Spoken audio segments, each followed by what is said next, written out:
All right, let's dive right into one of the most brutal, just utterly bizarre stories in the entire animal kingdom. We're talking about a story of power, of hormones, and a biological paradox that honestly just seems impossible. So let me just ask you this. When you think of a dangerous birth, what pops into your head? A lot of animals have it tough, for sure.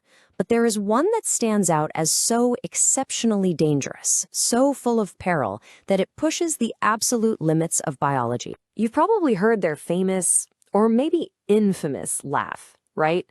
But believe me, when it comes to bringing new life into the world, the experience for the female spotted hyena is anything but a joke. It is a genuine life or death struggle, and it's all dictated by some truly one-of-a-kind anatomy. To really get why, we have to start with this central mystery of the spotted hyena. We're going to call it the anatomical paradox. And this is where things get really, really weird. And it sets the stage for everything else. And here it is. The female spotted hyena has something that scientists call a pseudo-penis. It's basically an elongated clitoris that's structurally, well, a lot like the male's organ. And incredibly, this one channel is used for everything, for urination, for mating, and, you guessed it, for giving birth. Now, you can probably see how this unique anatomy creates just a mechanical nightmare. The birth canal is only about an inch wide, and it runs the entire length of this structure. So for a first-time mother, birth is a violent, traumatic event. The tissue literally has to tear to let the cubs out. This leads to massive blood loss and, of course, a huge risk of a fatal infection. It's a design that seems almost engineered to fail at childbirth. So the big question is, why? I mean, why would evolution ever produce such a dangerous system? Well, the answer isn't really in the anatomy itself, but in the chemistry. It all comes down to a hormonal secret that defines the very fabric of hyena society. The key is a massive flood of androgens, what we usually think of as male hormones, like testosterone. Female hyenas are just swimming in these hormones, even before they're born, when they're still fetuses in the womb. It's this hormonal bath that masculinizes their anatomy, creating the pseudo-penis and every single problem that comes along with it. And when I say it's a lot, I mean it's an extreme difference. Female spotted hyenas can have up to 3 times more testosterone than the males. This isn't some small variation. It's a fundamental reversal of the hormonal profile you see in most mammals. And boy, does it have some profound consequences. But okay, here's the wild twist. This hormonal profile, it's not just a bug, it's actually a feature. For all the incredible danger it causes during birth, it also gives them this unbelievable evolutionary advantage. It's what makes the hyena one of the savanna's top predators. You see, all those hormones make the females larger, way more muscular, and a lot more aggressive than the males. And this just flips the whole power dynamic on its head. Hyena clans are matriarchies. That means every single female, it doesn't matter how old she is, outranks every single male. They are the absolute rulers. This power even extends to mating. A male has to be incredibly submissive, super cautious. The female has to voluntarily retract her pseudo-penis just to allow mating to be possible. Because of how they're built, forced copulation is physically impossible. The female has absolute 100% control.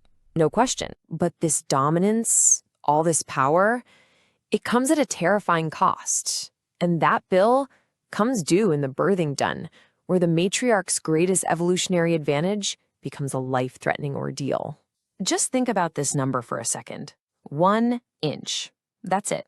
That's the diameter of the canal that a pretty big, well-developed hyena cub has to pass through. It's a staggering, almost unimaginable physical challenge. And the result is just tragic. Up to 60% of hyena cubs don't survive being born, especially in a mother's first litter. They often suffocate in that long, narrow birth canal. They just can't make it out in time. A successful birth is nowhere near a guarantee. And it's not just the cubs who are at risk. For a first-time mother, the act of giving birth can be a death sentence. The tearing, the bleeding, the infection risk, it all adds up to a mortality rate that can be as high as 18%. Think about that. Almost 1 in 5 first-time mothers can die. And even for the cubs that do survive the birth, the fight is just getting started. They're born with their eyes wide open and a full set of teeth.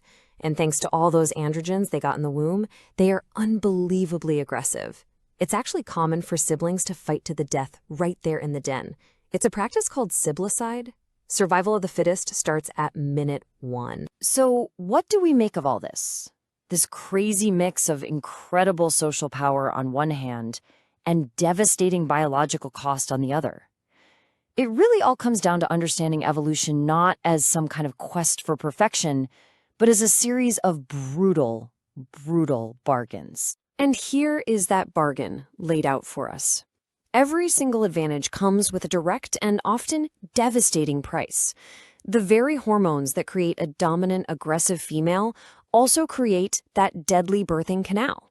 The anatomy that gives her total control over who she mates with is the exact same anatomy that makes birth so perilous.